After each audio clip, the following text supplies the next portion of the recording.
All right, on to chapter 12 of Genesis.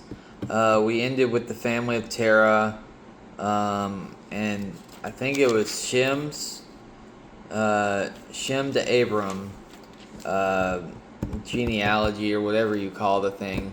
But we're going to knock this out.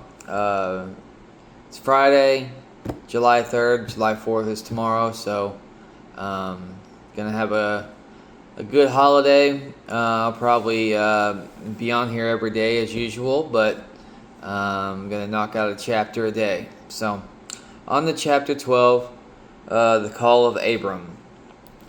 Then the Lord told Abram, "Leave your country, your relatives, and your father's house, and go to the land that I will show you.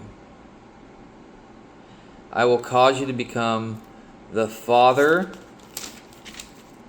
of a great nation. I will bless you and make you famous, and I will make you a blessing to others. I will bless those who bless you and curse those who curse you. All the families of the earth will be blessed through you." So you think about the first part of that chapter. Think about today's life when God tells us to do something. Like, think about we own homes, and then you kind of get a pull to do something, but you're just like, that's just life. But what if God's telling us to move? Even though we have our homes, maybe we're meant to have that home for a period of time, and then it's time to go. And maybe God has pushed us to move, and we never did it. That's what I get from this chapter. Because leave your country and your relatives and father's house and go to the land I will show you. He's leaving the country altogether. Isn't that crazy? So if you think about that, they may happen to us, and we just shrug it off like it's maybe one day, or that'll never happen. But maybe God has that plan for us, you know. He was going to be famous. He was telling him he was going to be famous. And he's gonna make blessings, and if he'll curse those who curse you. So God's cursing at people, you know. So I don't know.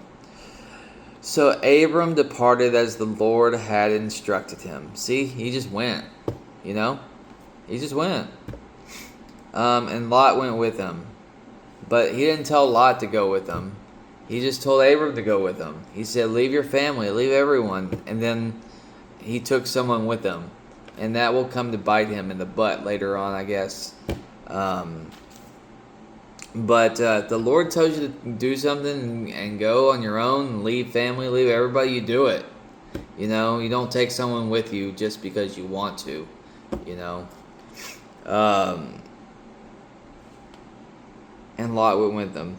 Abram was 75 years old when he left Haran. He took his wife Sarai, his nephew Lot, and all his wealth, his livestock, and all the people who had joined his household to Haran, and finally arrived in Canaan. Didn't he just say, leave your country, your relatives, and your father's house? I guess he didn't say leave your family too, but your relatives. Lot is a relative. So that happened, but he took his wife and all his wealth. Didn't it say something about don't take your possessions? No, it doesn't say that. I'm sorry. Abram was 75 years old when he left Haran. He took his wife Sarah, his nephew Lot, and all his wealth, his livestock, and all the people who had joined his household at Haran, and finally arrived in Canaan. Traveling through Canaan, they came to a place near Shechem and set up camp beside the oak at Morah.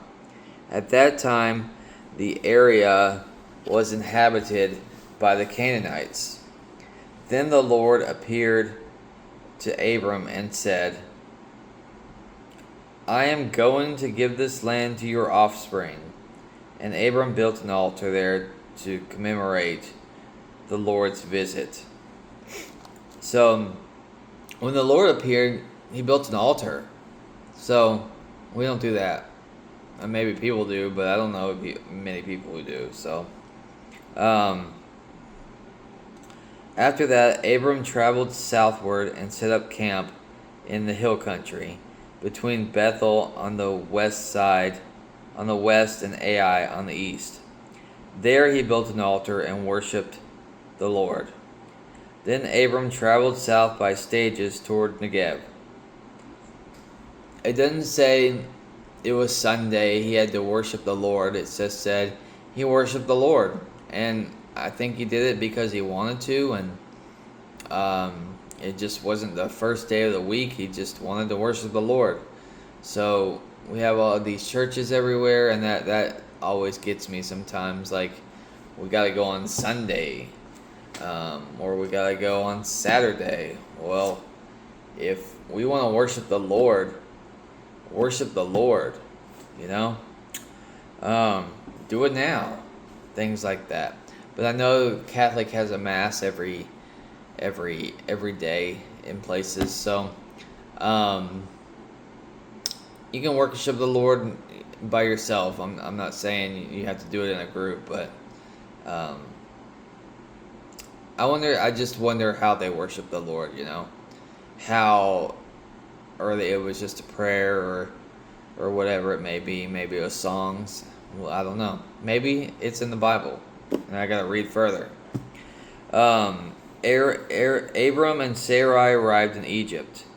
At that time there was a severe famine in the land. So Abram went down to Egypt to wait it out. As he was approaching the borders of Egypt, Abram said to Sarai, You are a very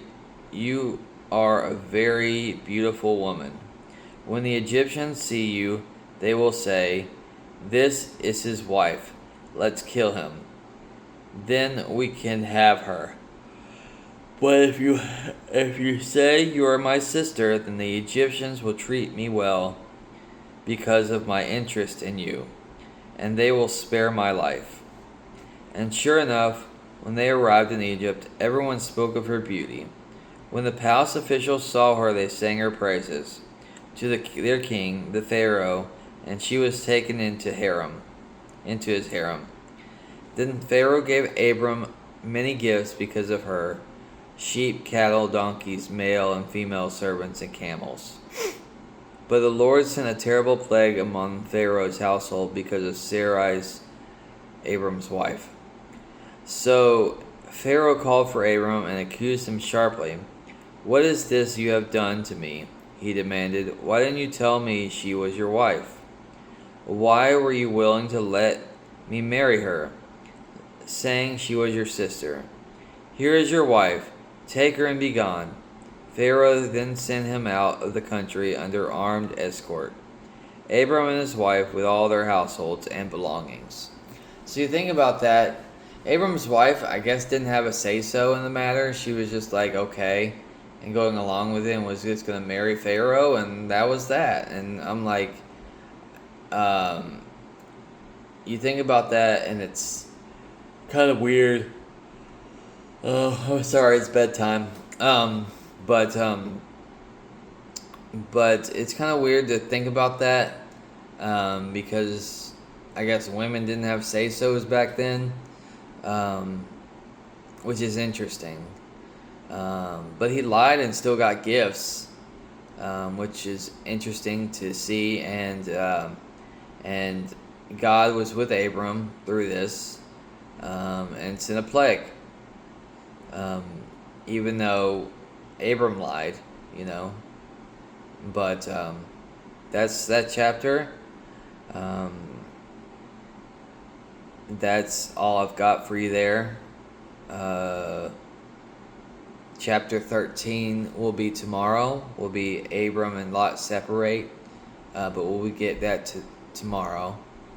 And that's just an interesting chapter of lying and still getting possessions, and then God still being on his side, and